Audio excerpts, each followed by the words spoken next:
Hello and welcome to how to money with Shuja Qureshi.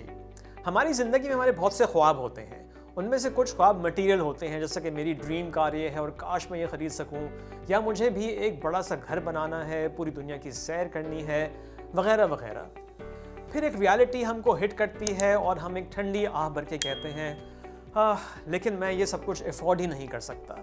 और फिर हम अपने इन ख्वाबों से निकल कर अपनी रूटीन की ज़िंदगी में वापस आ जाते हैं।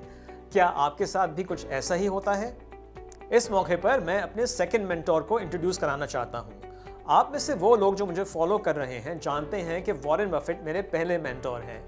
So who is my second mentor? Any guesses? Well let me tell you. मेरे सेकंड मेंटोर हैं रॉबर्ट कियोसाकी। आप में से अक्सर उनको जानते होंगे। Robert Kiyosaki New York Times best seller Rich Dad Poor Dad के ऑथर हैं। क्या आपने उनकी ये किताब पढ़ी है? अगर नहीं तो आई वुड रेकमेंड कि आप ये किताब ज़रूर पढ़ें।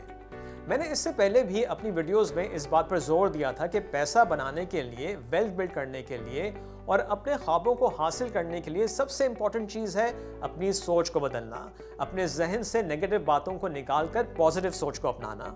अब इसी बात को ले लें जहां आपने अपनी ड्रीम कार, घर और दुनिया की सैर का ख्वाब देखा और फिर एक जुमला बोलकर खुद ही अपने ख्वाबों को चकनाचूर कर दिया, और वो ये कि मैं तो ये अफोर्ड ही नहीं कर सकता।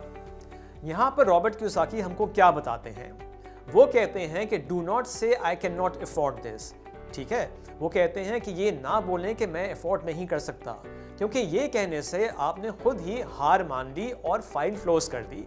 रॉबर्ट कियोसाकी कहते हैं कि आपको ये कहना चाहिए how can I afford this, यानी अपनी ड्रीम कार को हासिल करने के लिए अपने आप से ये सवाल करें कि मैं ये कैसे अफोर्ड कर सकता हूँ। This statement makes your brain work and look for ways to achieve what you want. Robert Kiyosaki कहते हैं change your words, change your life. पैसा बनाने और वेल्थ बिल्ड करने के लिए कुछ फाइनेंशियल इंस्ट्रूमेंट्स की नॉलेज और अंडरस्टैंडिंग होना बहुत ज़रूरी है। इनमें से एक फाइनेंशियल इंस्ट्रूमेंट है लेवरेज का। Now what is leverage? आसान लफ्ज़ों में लेवरेज का मतलब है to do more with less, यानी कम पैसों से ज़्यादा पैसा बनाना। लेवरेज से आप अपने पैसे के पोटेंशियल को मैक्सिमाइज कर सकते हैं और करना भी चाहिए। मैंने पहले भी ये मिसाल दी थी और मैं रिपीट करूंगा कि कतरा कतरा करके ही दरिया बनता है। लेकिन इसके लिए ज़रूरी है कि आप अपनी फाइनेंशियल लाइफ में डिसिप्लिन लाएं और बजटिंग और सेविंग्स के कॉन्सेप्ट्स पर भी अमल करें, क्योंकि आप अपनी सेविंग्स को ही लेवरेज करते हैं और आप में से अक्सर ये कर भी रहे होंगे। लेवरेज की सबसे कॉमन एग्जाम्पल कार लोन है, जहां आप कार की कुल कीमत का कुछ हिस्सा अदा करके कार हासिल कर लेते हैं और कुछ सालों तक माहाना किस्त अदा करके बिल आखिर कार के मालिक बन जाते हैं। इसी तरह दूसरे कंज्यूमर लोन्स भी फाइनेंशियल लेवरेज की एग्जाम्पल्स हैं। यहाँ पर एक वर्ड ऑफ कॉशन भी बनता है और मैं इसकी तरफ इशारा भी कर चुका हूँ, और वह ये कि लेवरेज को समझ कर इस्तेमाल करना है, क्योंकि जहाँ इसके फ़वाइद हैं वहाँ कुछ नुकसानात भी हैं। क्या ये वीडियो आपको अच्छी लगी? अभी सब्सक्राइब करें और बेल आइकन पे क्लिक करें। पहले फवाइद पर बात कर लेते हैं। Number 1, leverage gives you more buying power, और इस पर मैं ऑलरेडी बात कर चुका हूं कार लोन और दूसरे कंज्यूमर लोन की एग्जांपल्स देकर। Number 2, access to opportunities. Leverage हमको मुख्तलिफ इन्वेस्टमेंट अपॉर्चुनिटीज की एक्सेस फराहम करता है, जैसा कि स्टॉक मार्केट में मुख्तलिफ लेवरेज प्रोडक्ट्स यूज करके आप बड़ी पोजीशंस भी ले सकते हैं, लेकिन वो थोड़ा रिस्की भी होता है। And last but not the least, higher returns. अगर आपकी इन्वेस्टमेंट परफॉर्म कर गई तो आप कम पैसों से बहुत सा पैसा बना सकेंगे। It sounds all so good, right? लेकिन लेवरेज की डिसएडवांटेजेस भी हैं। Number 1, higher losses. अगर आपकी इन्वेस्टमेंट परफॉर्म ना करे और उसकी वैल्यू भी नीचे आ जाए तो आपके लॉसेस भी ज़्यादा हो सकते हैं। Number 2, interest cost. चूँकि आप लोन लेकर लेवरेज करते हैं, उस लोन की कीमत होती है। अगर आपकी इन्वेस्टमेंट पर रिटर्न देर से आना शुरू होगा तो आपकी इंटरेस्ट कॉस्ट आपके रिटर्न को कम करती रहेगी। और नंबर 3, लिमिटेड फ्लेक्सिबिलिटी। लेवरेज आपका डेट एक्सपेंस बढ़ा देती है और सर आपके पास इतनी गुंजाइश नहीं रहती कि आप किसी नई इन्वेस्टमेंट अपॉर्चुनिटी का फ़ायदा उठा सकें। लेवरेज एक ऐसा फाइनेंशियल इंस्ट्रूमेंट है जिसके रिस्क को समझना और मैनेज करना बहुत ज़रूरी है।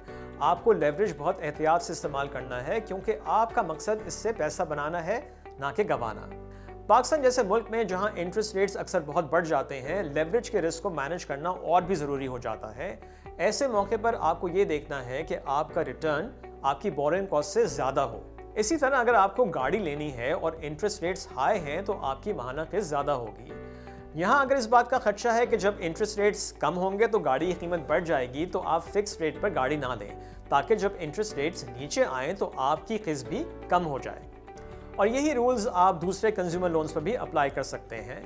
अब अगर आपने गौर किया हो तो मैंने लेवरेज को दो मुख्तलिफ चीज़ों के लिए यूज़ करने की बात की है, एक कंजम्पशन और दूसरा इन्वेस्टमेंट। ज़्यादातर लोग लेवरेज को कंजम्पशन के लिए इस्तेमाल करते हैं, और एक दफ़ा फिर इनकी एग्जांपल्स हैं consumer loans like car, house और पर्सनल लोन्स, यानी आप अपने इस्तेमाल के लिए गाड़ी या घर खरीद रहे हो। बहुत कम लोग लेवरेज को इन्वेस्टमेंट के लिए यूज़ करते हैं। मैंने अभी जिक्र किया था स्टॉक मार्केट में भी लेवरेज प्रोडक्ट्स होते हैं जो स्टॉक्स में इन्वेस्ट करने वाले लोग यूज़ करते हैं। स्टॉक मार्केट्स वोलेटाइल होती हैं और ओवर लेवरेजिंग से नुकसान का रिस्क भी बढ़ जाता है। स्टॉक्स की वैल्यू नीचे आने से मार्जिन कॉल आ जाती है और आपको लेवरेज पोजीशन होल्ड करने के लिए मजीद फंड्स देना पड़ते हैं। यहाँ मैं आपको एक बहुत इंपॉर्टेंट बात बताना चाहता हूँ। अगर आप यंग हैं और लॉन्ग टर्म में वेल्थ बिल्ड करना चाहते हैं तो लेवरेज को इन्वेस्टमेंट के लिए यूज़ करें। अपनी ड्रीम कार और बड़े घर के ख्वाब को ज़रूर पूरा करें, लेकिन नॉट थ्रू कंजम्पशन बल्कि थ्रू इन्वेस्टमेंट्स। कुछ समझ में आया? Okay, let me explain. Young age में जब आप पैसे कमाना शुरू करते हैं तो आपका दिल चाहता है कि आपके पास अच्छी गाड़ी हो और आप अपने ऊपर खर्च करें। ये एक नेचुरल बात है।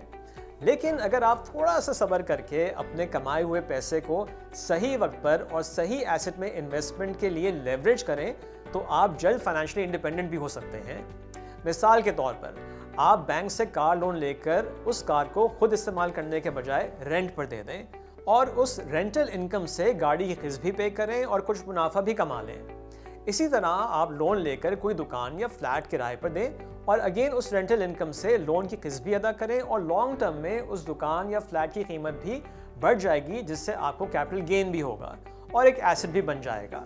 सो इन शॉर्ट मैं ये समझाना चाह रहा हूँ कि use leverage to build income generating assets, और इस एक्स्ट्रा इनकम से आप कुछ अरसे में अपनी पसंद की गाड़ी भी खरीद सकेंगे और अपने लिए घर भी बना सकेंगे। और जैसे जैसे आपकी इनकम बढ़ती रहे आप उस एक्स्ट्रा इनकम को लेवरेज करके और एसेट्स बनाते रहें और फाइनेंशियली इंडिपेंडेंट हो जाएं। Thank you for watching. Take care. खुदा हाफिज़।